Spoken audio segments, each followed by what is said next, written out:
तो ये क्वेश्चन 29 के लिए वीडियो है। इसमें हम लोग पूरा क्वेश्चन नहीं करेंगे, हम लोग सिर्फ मेजर जो एडजस्टमेंट है सिर्फ हम उनकी बातें करेंगे। सबसे पहले 5 अप्रैल को क्या आती है, return to store by production department from issue of 4 April 2012, यानी मतलब प्रोडक्शन डिपार्टमेंट ने हमको वापस लौटा दिया। तो इसमें कुछ नहीं करना, ये हमारे लिए रिसिप्ट तो है क्योंकि वापस आ रही है, रिसिप्ट है ऑलरेडी। तो अपन दिखा देंगे 5 क्वान्टिटी 2 की रेट से 10 अमाउंट हो गया टोटल। वैसे मेजर एक एडजस्टमेंट ये है कि जब भी ऐसा कोई माल वापस आता है तो उसको हम लोग चाहे फीफो हो चाहे लीफो हो, इर्रिस्पेक्टिव ऑफ द मेथड, हम लोग उसे सबसे ऊपर डाल देते हैं। 5 to 10 की जगह पे हम लोग डाल देंगे। अब अगर कोई भी यहाँ से कोई भी इशू होगा किसी भी डिपार्टमेंट के लिए, सबसे पहले इनसे जाएगा माल, उसके बाद ही किसी और यूनिट से जाएगा। चाहे लीफो हो चाहे फीफो हो, हमें कुछ नहीं देखना, सबसे पहले ऊपर इनको डाल देना है। ये पहली एडजस्टमेंट। और ये रहा उसका पहला PTR, return from production department to store, show as receipt at the price at which originally issued. These are to be issued first under LIFO method or LIFO FIFO, whichever is the method। दूसरी है जिसमें कहा है कि 16 अप्रैल की, return to vendor from goods purchased on 7/4/2012।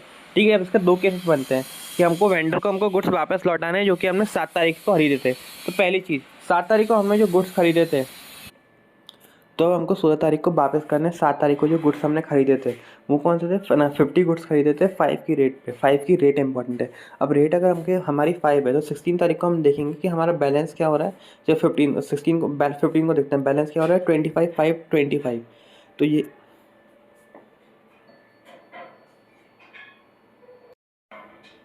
Balance अगर हम लोग देख रहे हैं तो उधर बैलेंस हो रहा है 5 की रेट पे है। बैलेंस छोड़ो, 25 यूनिट्स है 5 की रेट पे, और हमें भी हम लोग को लौटाना भी है 5 की रेट पे। तो कुछ नहीं, आराम से हम लोग लौटा सकते हैं, इसमें कोई हड़बड़ नहीं है। पर प्रॉब्लम तब होती है अगर हमें लौटाना होता और हमारे पास कोई और रेट होती, 5 ना होती, 8 होती, 10 होती, 12 होती, 15 होती, 20 होती, 100 होती, हमारे पास फिर 5 की रेट नहीं होती। तो फिर हम देखेंगे हमने रिसेंटली कौन सा परचेज़ करा है और जिस भी रेट पे हमने परचेज़ करा है हम लोग उसी रेट पे वेंडर को लौटाएंगे। फिर तीसरी एडजस्टमेंट है 18 अप्रैल को, कि हमारे जो जॉब, मान लो इसका बेस्ट एग्जांपल है, मान लो सुनील सर नोएडा, दिल्ली से नोएडा गए जसमीत सर के पास। उन्होंने उससे बोला कि सर मुझे एक शेड्यूल अपनी क्लास रिकॉर्ड करनी है, एक काम करिए आप मुझे अपना सेटअप दे दीजिए। जसमीत सर ने दे दिया उन्हें सेटअप। अब फिर बोलते हैं कि एक काम करिए सर आप मुझे अपनी शर्ट दे दीजिए क्योंकि मुझे PW की शर्ट पहन के रिकॉर्ड कर पाऊँगा क्लास में। तो जो जसमीत सर ने जो खर्चा, जसमीत सर के लिए जो खर्चा करा गया था प्रोडक्शन डिपार्टमेंट ने जसमीत सर के लिए जो भी खर्चा करा था, अब वो खर्चे का जो बेनिफिट है वो सुनील सर उठा रहे हैं। उसमें हमें कुछ नहीं देखना, इससे प्रोडक्शन डिपार्टमेंट पे कोई फ़र्क नहीं आने वाला, ना ही हमारे कुछ स्टोर्स पे फ़र्क आने वाला है। जो भी मटेरियल शिफ्ट हुआ है उसका हमें कुछ नहीं देखना रहता। मतलब इन शॉर्ट हम लोग ये बोल सकते हैं कि हमें इससे कोई फ़र्क नहीं पड़ने वाला। अगर ऐसे गुड्स ट्रांसफ़र हुए तो उन्हें आप इग्नोर कर सकते हो, उसमें कोई एंट्री पास नहीं होगी। तो 18 तारीख को कोई ऐसी एंट्री पास भी नहीं हुई है। फिर बात आती है ये आखिरी के नए शॉर्टेजेस ऑफ 10 यूनिट्स है जो कि 15 अप्रैल को फाइंड आउट किए गए थे और एक 30 अप्रैल को फाइंड आउट किए गए थे। तो इसके लिए हमारा पीटीआर क्या है, पहले इन दो के पीटीआर और देख लो कि return to supply from store, अगर show as issue as price originally purchase, यानी जिस प्राइस पे आपने खरीदा था आपको उसी प्राइस पे शो करना है, उन्हें इशू करके दिखाना है। If original price not known then use the recent price, जो भी आपने रिसेंट परचेज करा था उसकी प्राइस पे आप कर सकते हो। शॉर्टेज अब 2 टाइप की हैं। इस केस में जो शॉर्टेज है वो है एबनॉर्मल शॉर्टेज। एबनॉर्मल हमें मालूम है, जब भी एबनॉर्मल कुछ होता है तो हम उसे ओनर से चार्ज करते हैं by charging into costing and P&L account. और एक ये देख लो ट्रांजैक्शन बिटवीन 2 जॉब्स, इसमें हमें कोई रिकॉर्ड नहीं करना पड़ता। अब हमारा एबनॉर्मल शॉर्टेज है, हमें 10 की शॉर्टेज हुई है 2 बार, तो हमें कुछ नहीं करना। इधर आ जाओ वापस से, 10 की शॉर्टेज में उन्होंने क्या किया है, 15 तारीख को एक शॉर्टेज हुई थी तो इन्होंने क्या कर दिया, इशू करा है 10/5/50 के रेट पे। और फिर बैलेंस जो हमारा बैलेंस बचा हुआ था उसकी रेट पे हमने इशू कर दिया 35/5/175 की रेट पे हमारा मतलब बैलेंस बचा हुआ था, तो हमने 10/5/50 की रेट पे हमने इशू कर दिया, बचा 25/5 की रेट पे।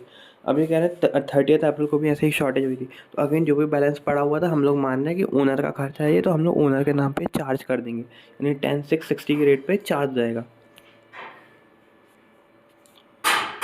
तो इससे वैल्यू ऑफ क्लोजिंग स्टॉक क्या है, आखिरी की 20 यूनिट्स बची हुई थी 6 की रेट पे थी, 120 हो जाएंगी इसकी वैल्यू ऑफ क्लोजिंग स्टॉक। और COGS हमें फाइंड करना हो तो जो भी हमने ढंग के हमने जो इशू करे हैं ना उनकी प्राइस ले लेंगे। कौन से इशू थे, ये 4 अप्रैल वाला डिसेंट था, ये कौन से नहीं थे, ये 15, 16 और 60 ये हम लोग देख लेते हैं क्यों नहीं थे। 15 तारीख को क्या हुआ था, 15 तारीख को शॉर्टेज हो गई थी, 30 तारीख को भी शॉर्टेज हो गई थी, और 16 तारीख को हमने वेंडर के लिए इशू करे थे, ना कि हमने प्रोडक्शन डिपार्टमेंट के लिए इशू करे थे। तो हम लोग इनको हटा देंगे। ये 3 अजीबोगरीब वो मान लो अजीबोगरीब ट्रांजेक्शन है, तो इनको इग्नोर करो। बाकी जितने भी बचे इन सबका कॉस्ट कर लो, इन सबका अमाउंट का टोटल कर लो। तो ये सारे अमाउंट से टोटल करना, तो आ जाएगा 455। ये हो गई फाइंड आउट। तो अब ये लीफो वाला पार्ट है। अब लीफो वाले पार्ट में 2-4 वही मेजर एडजस्टमेंट है। पहली की एडजस्टमेंट ये एक्स्ट्रा वाली है कि हमारा जो 3 तारीख को बैलेंस था वो था 3,390 का था। अब हमें 4 तारीख को बोला गया कि आपको 40 यूनिट प्रोवाइड करनी है। तो पहले आप लीफो कर रहे हो, पहले आप 33 से कराओगे, उसके बाद 33 से आप दोगे अपना माल, उसके बाद आप 50 की यूनिट से 10 वाला माल दोगे। अब वो कह रहे हैं 5 तारीख को जो आपने 4 वाला माल दिया था उसमें 5 तारीख को थोड़ी 5 यूनिट्स लौटा दी गई है। तो आपको किस रेट पर देनी है ये वाली, तो आप लोगे, आप कोई सी भी रेट पे ले सकते हो। सर ने अपना 30 वाली रेट पे दे दिया क्योंकि वो 30 वाला पहला आ रहा था, तो सर ने 30 वाला ना 3 वाली रेट से पहले दे दिया। और क्योंकि आपको लौटा दिया है तो आपको फिर से सबसे पहले देना होगा। अब जब भी पहली बार कहीं भी आप इशू करोगे, सबसे पहले आपको यही गुड्स देना है, यही यूनिट्स देनी है, तो आप इनको सबसे आखिरी में डाल दोगे। दिख रहा है 5315 सबसे आखिरी में डाल दिया गया है। फिर वही 15 तारीख को शॉर्टेज हो गई थी 10 यूनिट्स की, तो अपन ने 2 के रेट से प्रोवाइड कर दिया क्योंकि बैलेंस 10 का था। हाँ, इस क्वेश्चन में अपन इस वाले लीफो में हम देख सकते हैं कि 16 को जो हम लोग जो 7 तारीख को हमको माल देना है, वो 5 यूनिट की रेट का आया था, वो इस क्वेश्चन में नहीं अवेलेबल। तो हम लोग रिसेंट परचेज से उठाएंगे। तो रिसेंट परचेज कहीं और नहीं मिलेंगे, बैलेंस से ही हम लोग उठाना है रिसेंट परचेज। बैलेंस में देख लो 15 अप्रैल को क्या बैलेंस बच रहा था, 25,250 का बच रहा था।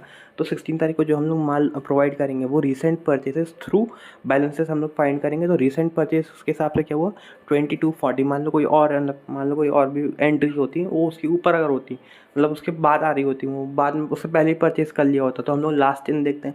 लास्ट में सबसे मान लो अगर ये होता 2240, तो हम लोग इसी यूनिट से हम लोग इसी रेट से प्रोवाइड कर देते उनको, मतलब जो भी लॉस हो रहा है या वो सब छोड़ो, लॉस वॉस छोड़ो, हम लोग देख लो यहाँ पे बैलेंसेस में सबसे पहले दिया गया है कि यहाँ पे हमको 2250 है, तो हम लोग वहाँ से निकाल लेंगे। हम लोग जो हमारी वेंडर को हमको वापस लौटानी है। फिर 20 तारीख को कुछ नहीं था, 25 तारीख को देख लो क्या हुआ, 30 तारीख को वापस जो तो आखिरी के 10 यूनिट शॉर्टेजेस में पड़ी, तो अपन उठा सकते हैं बैलेंसेस से 25 अप्रैल की, और बस वो प्रोवाइड कर दो, उसमें ऐसा कुछ नहीं है।